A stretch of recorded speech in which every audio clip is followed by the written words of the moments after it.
The subject that I specialize in is Jewish identity politics, Zionism, Israel. I never understood why. And I start to understand why. It's quite obvious. I was born there. I was born there. I was deluded. I understood at a certain stage how wrong I was in my understanding of the Palestinian cause, the Israeli narrative, the Zionist narrative. And recently, in the last year, I realized once again that I was probably wrong in thinking that I was wrong, which means that I was right. And through my new understanding of the Zionist project and the collapse of the Zionist project, I think that we can now resolve most of the anomalies to do with the Zionist narrative, with Israeli history, with the Palestinian plight. For instance, it is very confusing for many of us when we read about the Nakba, the ethnic cleansing of the Palestinians. We find out that the people who really expelled them were not right-wing zealots. They were the salt of the Israeli earth. They were the kibbutzniks, labor Zionism, people who didn't really hate Arabs. I don't say that they loved Arabs. You know, the Arabs were going. Yeah, but these are not the people whom we see now as Zionists. We know about all those stories about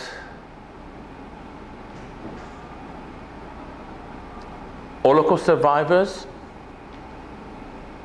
landing in Israel in the late 40s, early 50s, early 60s. They were treated beyond badly, horrendously, by the so-called Israeli Sabras. And these are stories that I grew up with. My parents told me that they were not allowed to bring Holocaust survivor kids home, you know, in the late 40s, in the early 50s. They were not allowed to play with them. We know about books like The Seventh Million by a proper Israeli historian, Tom Segev, who tells this story. We know about films like The Summer of Avia. Beautiful film. Again, a young daughter of a Holocaust survivor with some mental issues, living in a kibbutz as a young girl, treated horrendously bad, cannot assimilate, cannot become part of this Israeli narrative. And then, out of a sudden, in '67, it started to change. The Israelis start to become very emotional about the Holocaust. We start to hear about the third generation. I grew up in Israel. I met a lot of Holocaust survivors. I had a few in my family. And they never imposed their trauma on us. They never wanted to talk about it. The third generation, a collective bunch of nutters. They cannot sleep, they pee, and they are, you know, in bed, age 45, and so on and so on. Another anomaly is the level of madness that we see now in Britain. The IHRA, anti-Semitism. There is no anti-Semitism. All statistics suggest that it's going down, and the same is happening here. And by the way, let me assure you that a lot of people are upset now with the Zionist lobbies. So I think that we will see now a rise of what you may call Jew hatred, and the same will happen here, because kind of this moves, we see a parallel move. And I think that the intellectual, political narrative that we are engaged in within the Palestinian solidarity movement, within the Zionist school of thought, within the Israeli academic school of thought, cannot address those issues, those anomalies. And I do believe that I have the solution. Now, what I'm going to tell you today is going to upset some of you. And let me assure you that I often manage to upset myself as well. You know, I hardly agree with me. But we have to start with the beginning of Zionism. And we don't have much time. If I had to do it kind of in a deductive manner, I should spend now 5 minutes and ask you, what do you think Zionism is? I don't care what you think what Zionism is, because it's probably wrong. We know what is the common perception of Zionism, the idea of Jews finding their way home, erecting a national home, and so on and so on. The right of Jewish self-determination. We heard all of that before. Zionism starts in the late 19th century. Some people will go as far as mid-19th century. It follows the Jewish emancipation in Europe.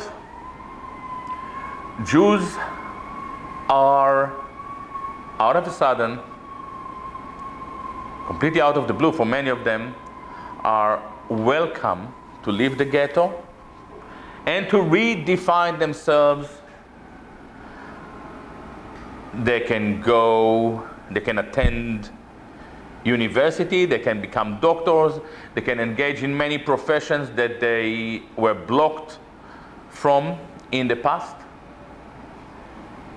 Huge secularization that is followed by serious wave of assimilation. Assimilation is something that is very frightening for Jews. If you know a bit about Jewish history, I'm kind of going forward now 60, 70 years. Golda Meir said in the 70s that the biggest danger for Jews is not the Arabs, it's mixed marriages.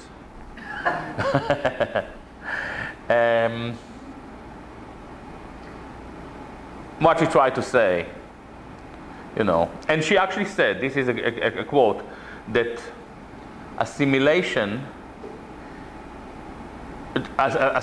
Jews are worse than Hitler, because they are voluntarily killing the future of the Jewish people. This is Golda Meir, it's not Gilad Atzmon. Actually, I don't agree. I think the safest thing Jews can do is to assimilate individually, to disappear. As many did and doing. I'm trying, but I'm a bit too vocal, so it doesn't work. All right. The Zionist movement is, I hope that you can take it, in my eyes at least, and you don't have to agree with me, the early Zionist movement, I'm talking about the late 19th century, one of the most beautiful, enlightening, and honest moments in Jewish history.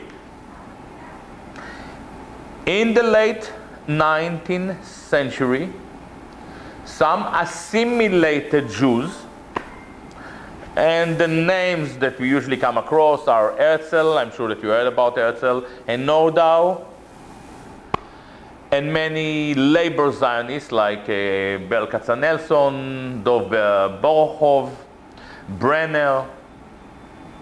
You mean the 1900s? Yeah. I'm talking about the late 19th century. So I'm talking about the late 1800s, beginning of the 1900s. Those early Zionists, I forgot to mention Zev Jabotinsky, who is very important as well. Those early Zionists were openly disgusted by the diaspora Jew. They saw the diaspora Jew as a usurer, capitalist, urban character who is never involved in any proletarian engagement, never close to the soil, peasantry. And they were right. I've shown this, you know, bear with me. I should need a kind of a paper and a marker or something. But Dov Borochov spoke about every society structured like a pyramid. And he said, in every society we have a lot of working class and peasants, and then we have a few middle class, and we have few bourgeoisies, capitalists, industrialists, monarchs at the top, one or two. He said the Jewish society looks like that. We may have one working person at the bottom, quite a few doctors and lawyers, and a lot of bourgeoisies, bankers, Rothschild, and so on and so on. Whether you agree with him or not, it doesn't matter. You're talking about the assimilated ones. Yeah, Yes. yeah. And Dov Borochov, together with labor Zionists, said, this is what we are. This is a sick society, and our job is to turn it around. And how do we do that? We do that by means of homecoming. We take the Jews to Palestine. Until that point, there is nothing wrong with the Zionist narrative.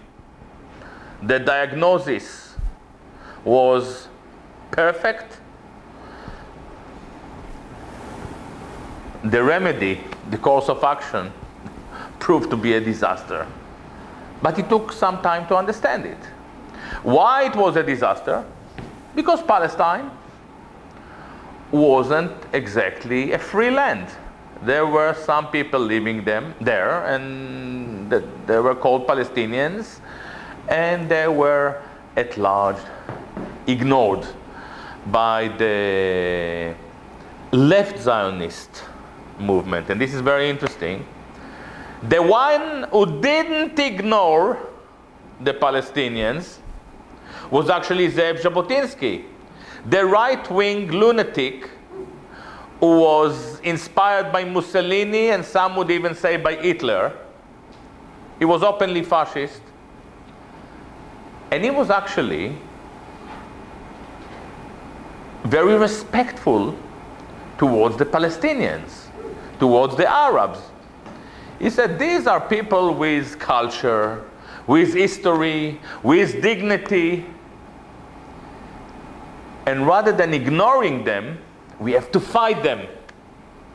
But he spoke Jabotinsky, the right-wing guy, spoke about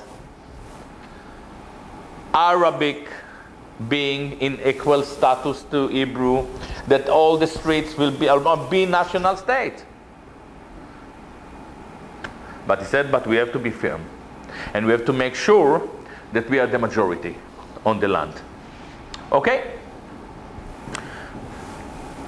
Until now, I don't think that I've said anything new or something that is too shocking. The one thing that JVP won't tell us, and for the obvious reasons, they are driven by a duplicitous narrative. Their job is to show that some Jews are good. By the way, if your objective is to show that some Jews are good, it may suggest that you believe the Jews aren't good. Yeah. I've never seen, I've never seen, Muslims trying to show me collectively that some Muslims are good, or black trying to, they say, I'm what I am, love me or hate me. But there is a political agenda. What is happening then? The Zionist movement is extremely unpopular amongst Jews, and it is easy to explain.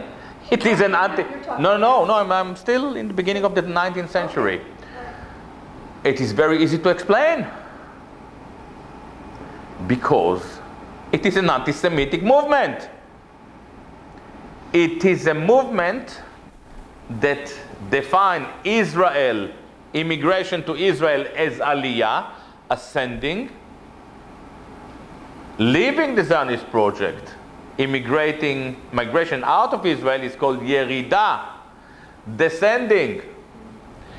They create a new discourse of chosenness within the Jewish universe, where the Zionists are the new chosen people. Because all Jews are chosen, so let's call them uber chosen. All right?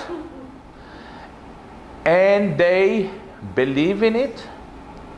But unlike Jews who are born chosen, they want to fulfill this narrative of chosenness with practical content. They invent this notion of Sabra identity. Sabra identity, the Jewish, the native Israeli Jew. And I don't know if we have time for it. We can maybe, if we have time, I'll explain you where this Sabra comes. It's quite an offensive idea. The Sabra is basically the Arabic name for the prickly pear. It's quite a dangerous thing. It's very sweet inside. They call themselves Sabras. They said we are kind of, we may look nasty and tough and spiky, but inside we are good people, we are sweet. As opposed to the diaspora Jew that may look nice and sweet, but is a shark, Wall Street character inside. This is the Zionist narrative. And I grew up somehow, I'm a product myself of that narrative. I wasn't allowed to play cards. I was brought up to be a workaholic, and I am a workaholic. And my father was a workaholic, and my mother was an alcoholic. No, a workaholic. Yeah? All right? What took me some time to realize, because I was living through that transition, is that for the Israeli, Israel, the new Hebrew that is an anti-Jew, was a prime value. In 48, we see an horrendous act by the pretty small community in Palestine, Jewish community. There were 600,000, and they managed to expel 700,000. It's a war. They lose a few thousand soldiers, which is more than they ever lost in a war, by the way. And they were a very small community. They fought bravely. They were extremely vicious. Those who fought, there were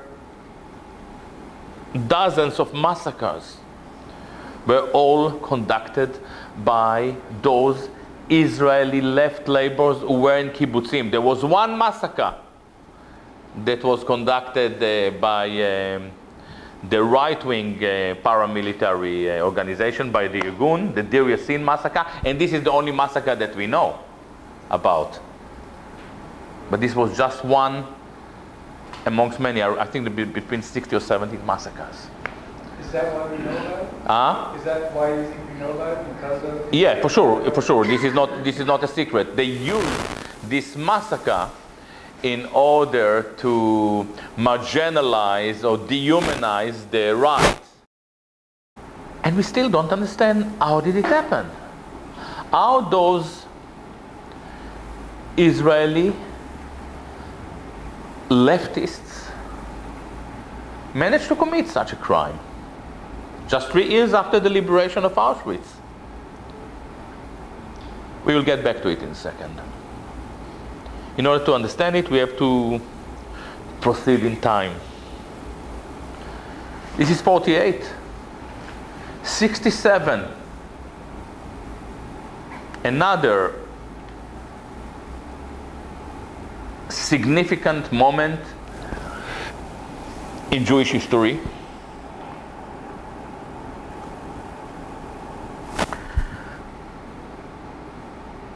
It is not that important to understand what happened there historically or how the situation escalated. I mean, it's a very interesting story, and it will be in my book, in my next book. But for us, what we have to understand, that there is an escalation, and within this escalation, Israel is a very small country. It faces a huge Egyptian army in the Sinai desert. This Egyptian army is joined by the Syrian army in the north, and at a certain stage Jordan joins this alliance, and the Iraqis promise to support as well. Basically, Israel is surrounded by the entire region. A lot of hostility. I was 4 years old, but I can tell you that I interviewed some Israelis about it. Many Israelis did believe that this was the end, that the Holocaust is about to reoccur. Interestingly enough, this moment in Israeli history is a window into the clash between the Israeli, this new breed of fighters, and the Jew. It only occurred to me in the last few years when I started to work on this project that for Yitzhak Rabin, who was the chief of staff, yeah, and his generals One of them was Miko's father. The government was an enemy. They despised them. The government was called by them the Jews.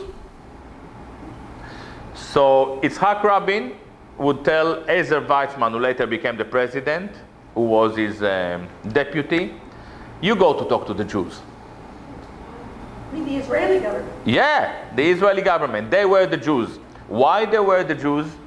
They were, these names probably won't mean to you, but do you remember Levi Eshkol?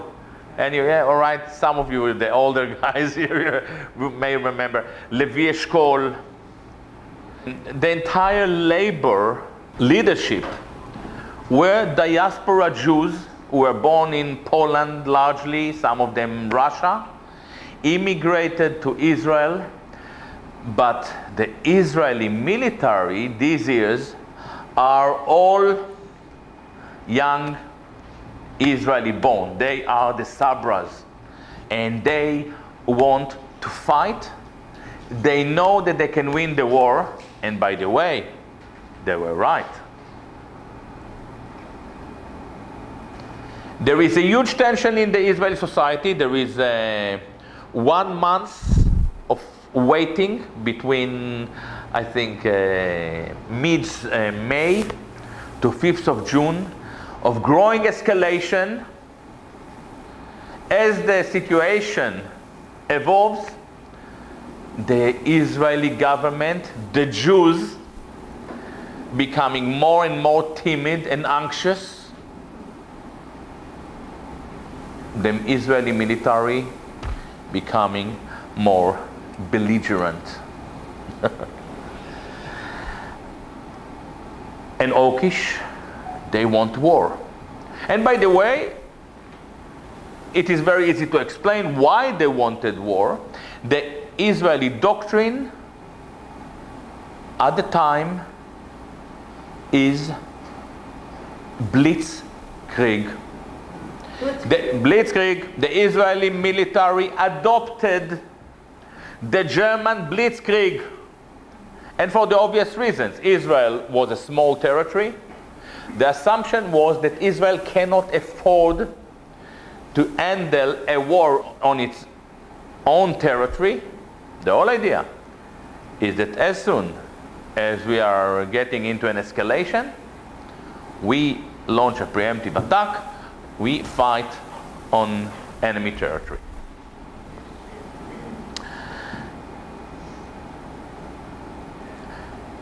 Five days before the war started, Yitzhak Rabin, the Israeli, sees that he cannot get well enough with Levi Eshkol, with the prime minister. He believes that he knows how to sort it out. He drives to the Negev to meet David Ben-Gurion. You remember David Ben-Gurion? David Ben-Gurion is the legendary Zionist leader, still a diaspora Jew. He's pretty sure that David Ben-Gurion would support him, because David Ben-Gurion was the one, maybe you don't know much about it, who launched together with Britain and France the 56 Suez operation. So Ben-Gurion 9 years earlier already invaded Sinai for a few weeks. So Rabin is pretty sure that Ben-Gurion support him, and once he is there in the Negev, in Sde Boker, in this kibbutz where Ben-Gurion lives, Ben-Gurion tells him, you and your generals are a bunch of lunatics. You're about to destroy this project that we worked so hard to create. You are starting a war without American backing. And by the way, this is exactly when liberty is happening. You know, this is something that you have to understand. the relationship between America and Israel in '67 are shaky. America is not willing to support Israel blindly. If this is not enough, in '56 it was America that told Israel, you withdraw. The Israelis don't trust the Americans. So when we talk about the liberties, ally, they were not allies. There was a lot of animosity there. Okay? This is where we are kind of, our friends are getting some of the story wrong. It's in the margin, it's not a problem. To make this story short, Ben-Gurion is not overwhelmed by Rabin's plan. He puts him down. 3, 4, 5 days before the war, Rabin experiences a mental breakdown. Rabin, he collapsed. He came home. It was presented later in the Israeli public as a nicotine, how do you call it, nicotine attack or? Nicotine poisoning or whatever. The guy had a mental breakdown. They had to bring the chief doctor from the army, he gave him he was happy for, but for the wrong reasons. And he even asked his deputy, Ezer Weizmann, to take over. Ezer refused. Anyway, 3 days later, he's recovered. At that time, there is a huge Israeli pressure on the government to take Moshe Dayan, I'm sure that most of you heard about Moshe Dayan, to appoint him as the defense minister. Moshe Dayan is an Israeli. He is not a Jew. So they bring an Israeli in, 5th of June. The war starts at, I think, 7:45 in the morning, and we call it the 6-day war, but in fact, it was a 4 hours war. It was a blitzkrieg according to the German Third Reich textbook, Godarian. It started with a huge air raid. I'm saying huge air raid. It couldn't be that huge because Israel had only 180 airplanes. All right? But with these 180 airplanes, and this is something that they planned for years. One of the funniest stories, they bought some airplanes like Meteor from France. That was a complete failure. Nobody wanted it. The Israelis took this Meteor because they knew that it will be able to fly into a very remote airfields in Iraq. No American airplanes. They had some American tanks, Patton tanks. The story is that the war was determined in 4 hours. In 4 hours, Israel managed to obliterate the entire Arab Air Force. Egypt, Syria, Iraq, Jordan. In practice, the entire Egyptian army was sitting ducks, were sitting ducks. The same happened in Syria. The battle in Syria started in the last 2 days in the war. The same happened in Jordan. And here is the story. After '67, something pretty incredible happens to the Israeli society. It goes into a huge shift.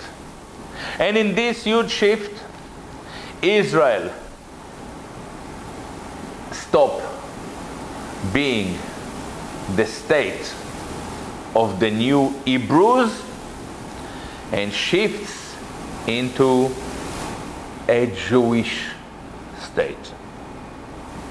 That is in its early version, the idea of building a new Hebrew fighting productive, and what we start to see is a Jewish state. Something very interesting happens between 67 and 73. And we will look into few of these shifts. While the Jews are getting slaughtered in Europe, they learn how to fight. They learn how to use weapons in Palestine. They have a great plan how to make this land into their land. And in 48, there is a clash, and they wipe Palestine of its indigenous population. Anomaly number one. How is it possible that the labor Zionists did such a thing? It's very simple. They didn't do it because they hated the Arabs. I don't say that they loved the Arabs, but they were not driven by an hatred to the Arabs. They did it because they hated the Jew in themselves. They wanted to be different from the diaspora Jews who went like lamb to the slaughter in Auschwitz, Birkenau, and all these stories. That's the way they saw it, they believed it. They said, we are going to fight. And they fought. It was an awful war, a very dangerous war. They lost a lot. 600,000 people, they lost 3,000. 67, the same story. The Israeli adopts German Third Reich doctrine. They follow Goderian in their philosophy, because for them to be an Israeli is to remove yourself, to ditch the Jew behind, to remove yourself from anything Jewish. They're all secular, atheist. And guess what? It works. It works. You look at their success in this war. It's quite tremendous. And this is my theory. They believed in a revolution. And this revolution proved to be very successful. And after the victory in 67, they said, okay, we accomplished it. We are as good as the Nazis in the early part of the war until 42. We learned everything from Goderian. We are not like Jews. We are not going like, to the ovens. It's beautiful. And when this happens, the Israelis, I would say, start to let their guards off. They don't care that much anymore about being Israelis, because they said, we are Israelis. Look, we won this war. After 67, Israel enters this period, the Israeli calls it the euphoria. To start with, a lot of diaspora Jews who felt quite alienated by Zionism start to see Israel as the new God. And this will take us into another discussion that I don't want to go into now, but I do believe that Judaism is just one Jewish religion. Jews believe in a lot of things. They believe in the Holocaust. Holocaust is structured like a religion. They believe in Zionism. They believe in atheism. Basically, Jewish religion is everything that facilitates chosenness. So Holocaust, oh, look at me, I'm so miserable, I do believe that the real Jewish God is the Jew. The human Jew? No, the Jew, the abstract Jew. The real Jewish God is the Jew, and the Jews believe in the Jew, and the Jew believes in the Jews, and it's the most beautiful self-fulfilling religion. Yeah, it's a genius idea. They really believe in themselves. This is how they achieve this kind of thing. It is a very interesting identity. Anyway, we are back to this euphoria of 67. In 68, 69, 70, there is a horrendous war in the Suez Canal. It's called the War of Attrition. Every day, 1, 2, 3, 5 soldiers dying, and nobody cares. Yeah. I saw interviews, I read interviews with pilots. It was horrendous. But there was an euphoria. Nobody could look at the Arabs as an enemy anymore. They were wiped out, 4 armies in 4 hours. The Arabs were extremely humiliated. And this brings us to 73. Or to the 70s. You have to understand that in the 70s, there are a lot of different people who live in Israel that have nothing to do with the Zionist narrative or dream. After 48, Israel started to bring Jews from Yemen, from Iraq, from the Balkans, many from Northern Africa, Morocco, Tunisia, Algeria. And guess what? These Jews, to start with, they were treated horrendously bad. Because they were black Jews. In the 70s, they were, by the way, pushed into what they called ma'abarot, which were basically shanty towns. And in the 70s, early 70s, they are already in Israel for 2 decades. And this narrative of Israeliness means nothing to them. Nothing. And this is the point where we start to see a demand for a new unifier. Said instead of Zionism or Israeliness, that means nothing, we need a Junifier. And from this moment in time, start to move into a new identity, the Jewish identity. Now, as you probably remember, I told you the Zionist movement started as a very secular atheist movement in the early 70s. And for me, the cultural breakpoint, and I tried to find it on the net in English, I couldn't. It's a film called Casablanca.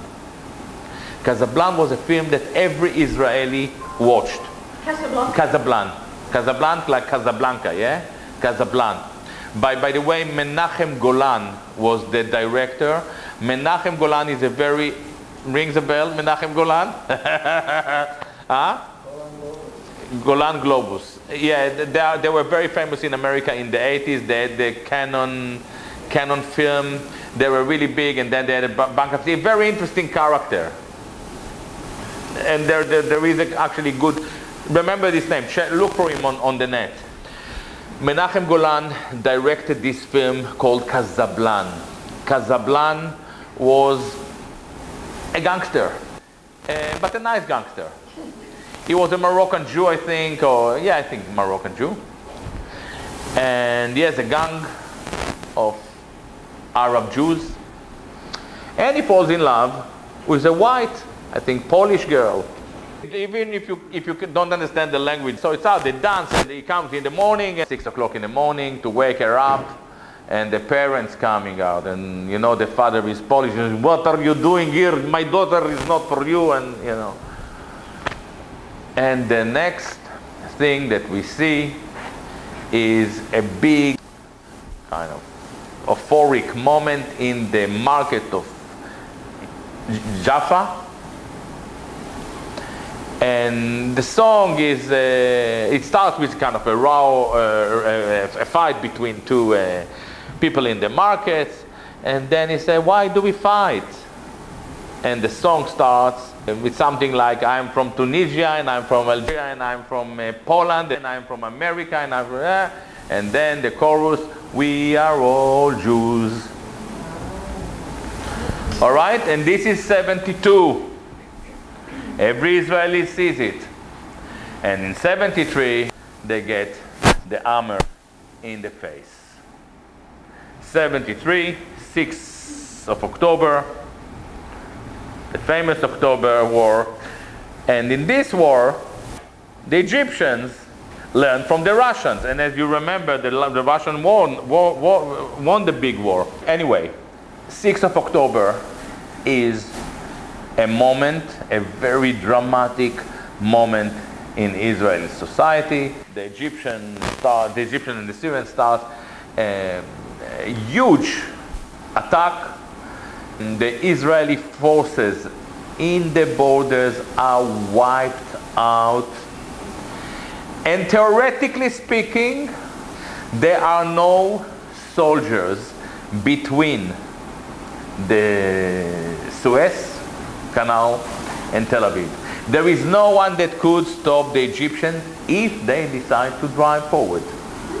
And the same thing happened in the Syrian border. And guess what? The Egyptians don't. And the Syrians don't. They basically wiped the Israeli forces. They moved 10 kilometers in the Suez Canal. And they moved, some Syrian forces managed to get as far as the Sea of Galilee, close by, but they don't move farther. Now, in the Israeli minds, this is perceived as a miracle. Why they perceive it as a miracle? Because they project their own symptoms on the Egyptian and the Syrians. They said, because we really like to wipe armies and to destroy countries. But the Egyptians didn't want to destroy Israel.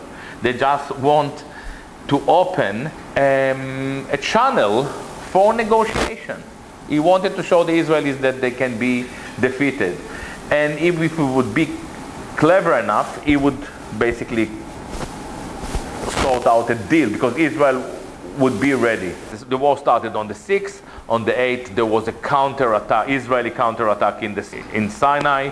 That was a complete catastrophe. Israel was left with no army to defend itself. This moment in Israeli history is the end of this euphoria, and from that moment, Israel is becoming the Jewish state. By now, everybody sees Israel as a Jewish state. 4 years after the war, 1977, Menachem Begin, the Likud party, wins the election. Menachem Begin, the ultimate Jew, diaspora Jew, spoke with an heavy accent, very right-wing, but the ultimate Jew, wins the election, and Israel is since then in the hands of the Likud. They made a poll, because you know Jews before, around the time of Rosh Hashanah, they have to do kind of audit to look at themselves, to see how good they are, you know, to look at their morals. Findings are incredible. So you remember that Zionism started as an atheist revolutionary movement. It was there to remove the Jew from the Talmud and to connect the Jews with the Bible, because they saw the Bible as a secular text. Okay? Really?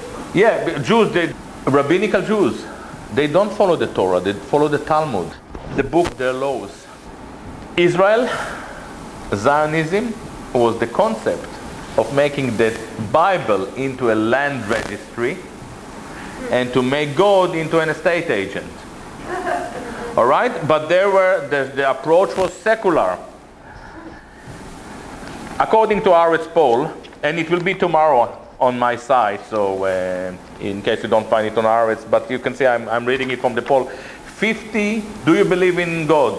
54% of the Jews believe in God. 21 believe in another higher power. 2 others refuse to answer. 23 don't believe. By the way, these are the exact number of kind of statistics. In America is exactly the same. I think America is 56%. So no, Americans. So both Israeli Jews and American. No, American. You American. 56% of Americans believe in God. 54% of Israeli Jews believe in God. Now, if you look at other Western countries, so like Italy, we are talking about 47%.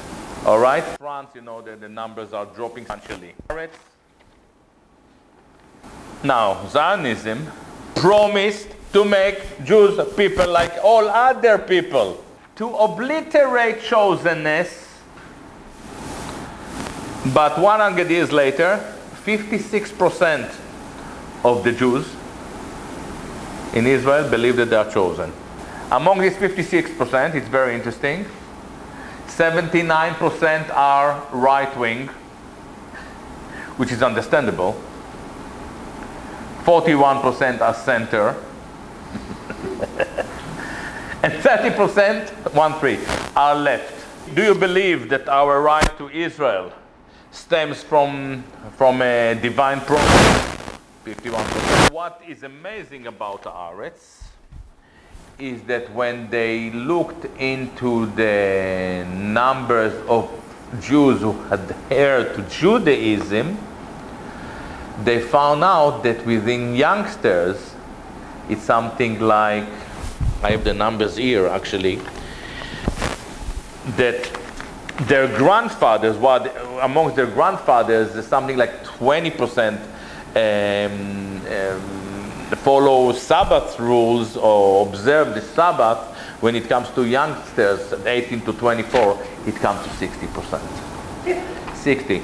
So it's a society that is becoming extremely religious. We hear and we learn from statistics that the Jews are ditching the ghetto. Millennials, what we call in Israel, they're becoming more Jewish. And this brings us to seems to mature into my lifetime project. We hear all the time about Zionism, anti-Zionism, Z. It's not.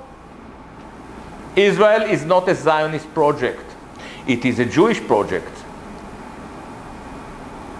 The new Israeli law is not a Zionist law. It's a Jewish nationalist project. If you want to understand what is happening, we have to learn to deal with questions to do with the J word. We have to handle this situation. Now, I told you there were some anomalies. Why the Holocaust became a big thing? Easy. Because for the Israeli, the Holocaust was an embarrassment. It's very embarrassing that everybody wants to kill you. If I sit in front of you, everybody wants to kill me, I'll go out and kill myself. For us, as young Israelis, the Holocaust was something that we really didn't want to look at. But after 67, after 73, when we became a Jewish state, Jews like to be victims. Jews like to be beggars. We don't have any problem to come to take your taxpayer money. Israeli wouldn't do it. I don't want to take your money. I don't need your money. One of the most shocking things that happened to me while working on my new project was, and a lot of people said, can you understand how Israeli you are? I am fucking Israeli. One of the things that I understood is that I was raised to be an Israeli. Patriotic upbringing, and at a certain stage, and I didn't understand it then, the state became more and more Jewish, and I didn't want to be a Jew. I shared in this city platform with Rabbi Yaakov Shapiro. Once or twice, I don't remember. I think twice. And he's a nice guy. He's a very educated guy. But he was telling us, and I was troubled with it by then, but it took me some time to understand how troubled I am. That, and it's something that we hear a lot, and the left like to cling to this duplicitous argument, that Judaism was hijacked by Zionism. What I told you today is that it is the complete upside down. It's the other way around. Zionism started as an anti-Semitic, secular, Jewish revolutionary movement. It was initially hijacked by Jewishness, and soon after by Judaism. This is why Israel is the Jewish state. Israel is moving towards Rabbi Shapiro. I had to leave Israel to London so I can still follow my Israeli upbringing. And by the way, now I have to leave London because London is now the new Judea, as New York is. Okay, this is the argument that I'm developing here. We have some time for questions. I hope that it's an interesting story. It's the first time that I speak about it in public, so I hope that it was organized enough. Yeah. Okay. You really, what's new for me is not necessarily what you said was new in this talk, but the idea that the original Zionist project was basically a biblicization, taking the Bible. Yeah. And I'm wondering, because of that, if the so-called Six-Day War really was a 4-hour war, that's a biblicization also. God rested on the seventh day. Something astonishing is happening in the Six-Day War. So they take Sinai. It's great. It's an incredible military achievement. On 5th of June, they start the war. 3 days later, there is escalation with the Jordanians. Israel, I'm not an historian, so I cannot judge whether this is true or not, but Israel claimed that it didn't want a war with the Jordanians. It was really inconvenient. It's Jerusalem, you know, there were a lot of civilian population. But the war starts. The generals said that they didn't have any plans. They were operating, you know, they didn't have proper maps of Judea and Samaria. The first thing that the Israelis are doing, they move rapidly the paratroopers unit, brigade, from the southern border to Jerusalem. And the first thing that they will do, they take the old city of Jerusalem and the Wailing Wall. And the most famous pictures from 67 wars, the Israeli paratroopers, and there are poems about it, the paratroopers sobbing on the Wailing wall. What is happening? Within a second, this becomes, 67 war becomes a war with a huge religious impact. Exactly. All right? And this is something that at the time no one could measure. Definitely not those atheist Israelis. So it is a very interesting, though a lot of things in this kind of involvement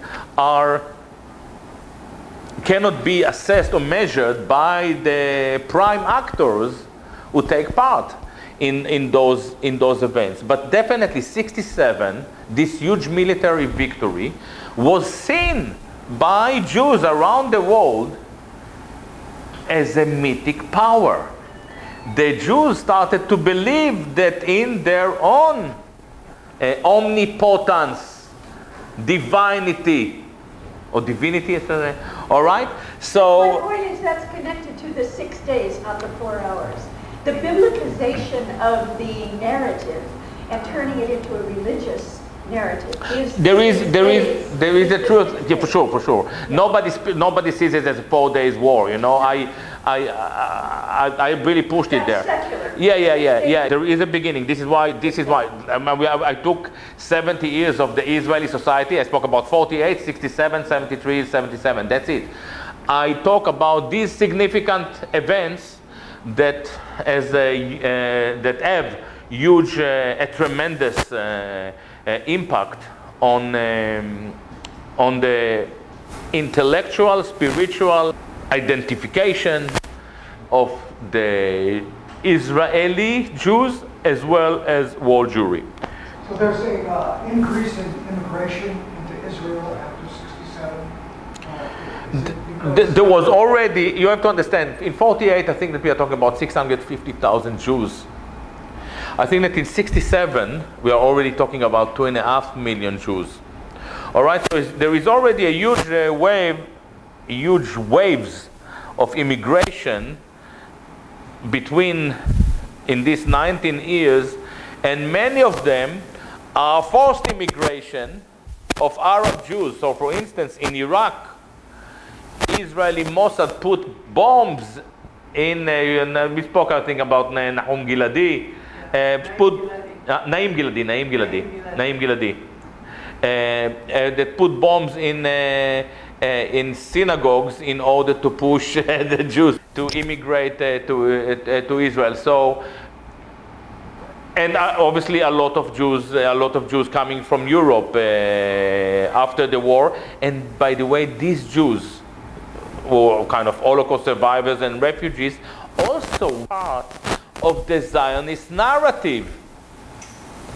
Foreign to the Zionist narrative. I could see it in families and people who were close to me, sons and daughters of people who joined this Israeli narrative from Europe after the war, always wanted to prove themselves to be warriors like the Sabras, and a lot of pilots, commanders in 73 were the sons of the daughters of those survivors. So there was on the one hand a lot of pressure to join this Sabra narrative. On the other end, there were people that just couldn't. Moroccan, Yemen, Iraqi Jews had to struggle. You formed was it the Grey Wolves or the Black Wolves who opposed all of that, which was all of the North Africans and Iraqis and so on, and they became a political movement. For sure. The first thing that we see is the Black Panthers in Israel. And this is in the early 70s. And the early 70s. And Menachem Begin, I'm an Israeli, so Menachem Begin. I don't know if it all came strange in English. Menachem Begin was the hero of the Moroccan, Iraqi, Yemen Jews, despite the fact that he was a Polish Jew, because he was a classic diaspora character. So they followed him then, and the Likud party became home for all those Arab Jews. But I think they never really led the party.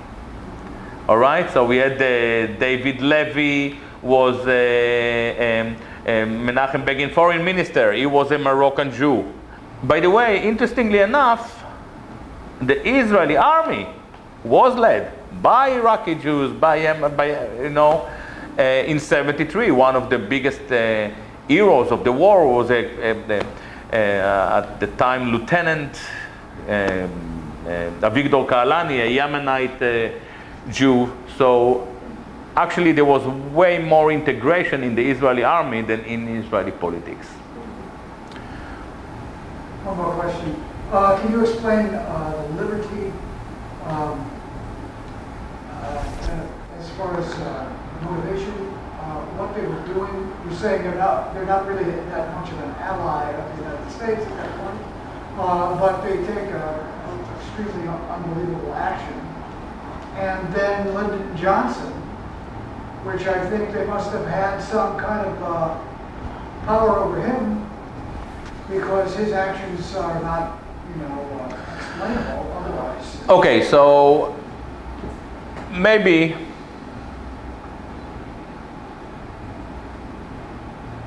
I'll connect now everything with 9/11 and the liberty and everything. All right, if you don't mind, I'll put it together. What is the most amazing thing about liberty?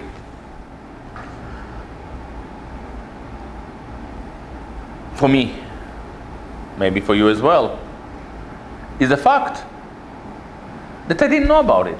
My father was in the Air Force. I grew up. I know everything. I'm familiar with most Israeli military history and text and so on and so on. We didn't know about the liberty, and I think that the first time people started to talk about it, apparently, I learned from Alison Weir, was in the 80s. You mean in Israel? In America, in Israel, they still kept it quietly. When I look at the tension, when I look at it now, there was a lot of mistrust. So, in the light of this mistrust, it is very clear to me that it is more than possible that Israel didn't want a spy ship interfering with its operation. They wiped it out. What happened then in 2007? I think it was my first talk. A lady, maybe some of you know her, Mimi Adams. I think at the time she was in Texas. She was a famous pro-Palestinian activist. She came to me in the end of my talk, and she gave me kind of a Navy cup, USS Liberty. Now, this is 10 years ago. The next morning, I had to take a very early flight, and I'm in Texas, in the airport, and an older guy comes to me, "Hey man, you were on the Liberty." And I had a cup. I didn't know what to do with it, because I had a saxophone, I had a cup, I thought, she told me in the night, you put this cup and you see what happens. All right? So I put the cup, because I'm a soldier. You tell me to put the cup, I put the cup. I put the cup, and this is 7 hours later in the airport. An older guy comes to me, nice guy, says, "Man, you were on the Liberty?" I said, no, I'm younger than you, I'm 20 years younger than you, you're 30 years, I said, why do you ask? And he told me I was an F4 pilot in the 6th Navy. And we were in the jets, on the runway, on the deck, ready to take off. We could hear all of it. I never understood. Tell me what happened there. I just as a cop, I myself didn't understand what was this liberty thing. It was new to me. 2007, or whatever it was, whenever it was. So a lot of people knew about it. This is the Jewish power. How such a story can be silenced? The USS Navy, huh? The USS Liberty story is not silenced here. No, not now. No. But it was for good 20. I thought 40 years, but apparently definitely for 20 years. It's not mainstream though. Well, okay, I think that people know about it now. Now with 9/11. For me, it is very clear.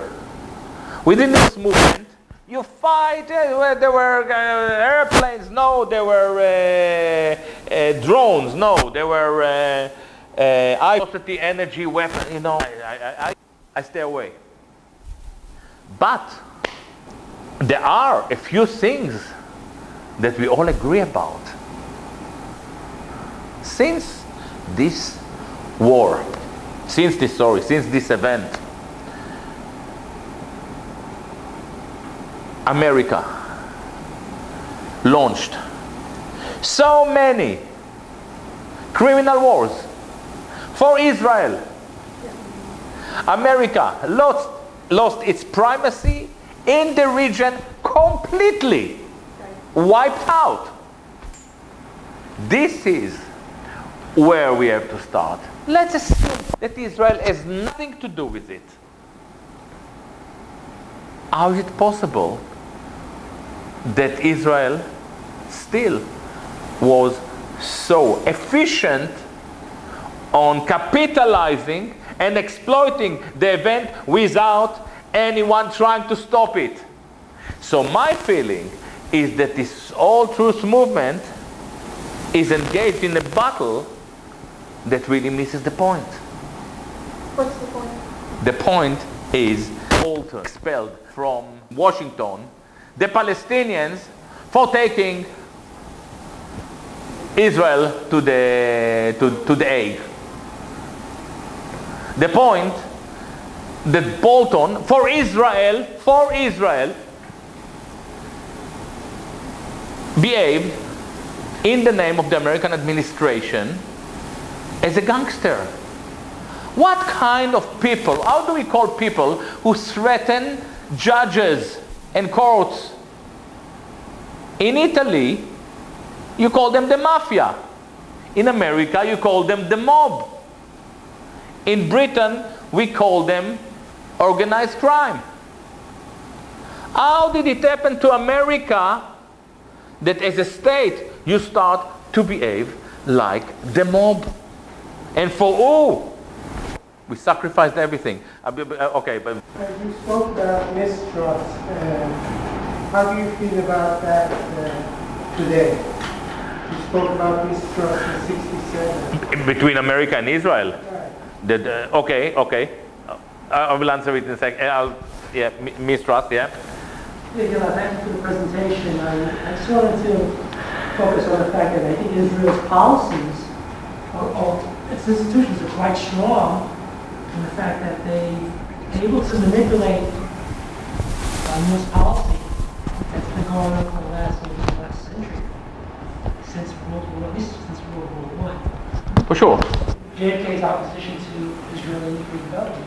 Okay, so in a way, I don't know. It's the first time you come to my talk, am I right? But in a way, this was the answer to your question. And why? In '67, there was mistrust. Because whether you like Johnson or not, he was still a leader of this country, and he was following what he believed to be an interest either of this country or some sector within this country.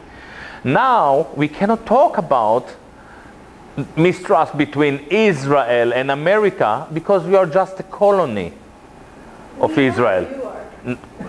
You are. And I'm not Israel. But yeah, America operates as an Israeli colony. It is unheard of. It is hard to believe what America is willing to sacrifice for the Jewish state. For Bolton to go today, you know, was it today or yesterday, on air to say, we will ban these judges from entering this country? Judges! And these are the most important judges in the world. How would you respond to the issues that the Zionists would use as charges of anti-Semitism? What was the question? The charges of anti-Semitism as a way of deflecting the criticisms of the state itself and Zionism. Okay. This deserves a talk, but because we have to start to pack in 4 minutes. Jewish power is the power to silence criticism of Jewish power. This is all you have to know. All right? Anti-Semitism, or the campaign against Corbyn, all those campaigns to stifle freedom of speech, is there to prove that Zionism and Jewish politics, and especially Israeli politics, are indefensible. Is the way to admit. Because if you say something awful, I say, listen, I don't know what to say about it, or maybe I come with a counter-argument. But if I get to the point where I cannot address your criticism, and I prefer to silence you, I actually admit that I don't have the answer. Israelis, the proper Israelis, were not concerned with anti-Semitism. They were themselves anti-Semitic. They came to Israel because they were anti-Semitic. The fact that all those Zionist bodies are now fighting against anti-Semitism, A, suggests that they don't understand what Zionism is. B, they are admitting that they don't have the means to defend their criminal state and their extreme unethical lobby activity. That's all. Gilad, one more thing. About 4 or 5 years ago, at your talk, after your talk in Seattle, which I flew up to attend from California, Yeah. went out to a Mediterranean or Middle Eastern restaurant. Yeah. And you said to me, with about a dozen people around that table, someday a Hitler will rise in your country, in the United States, and Yes. there's nothing you can do about it. And it's not Trump. Do you think that's Trump? No. Okay, why No. not? Because the next Trump Will be that. yeah. Why not Trump? Why not Trump? Why not Trump? Yeah. Because I'm here. In my worst dream, I didn't think that I never thought that I would expect myself to repeat Chomsky, because I didn't.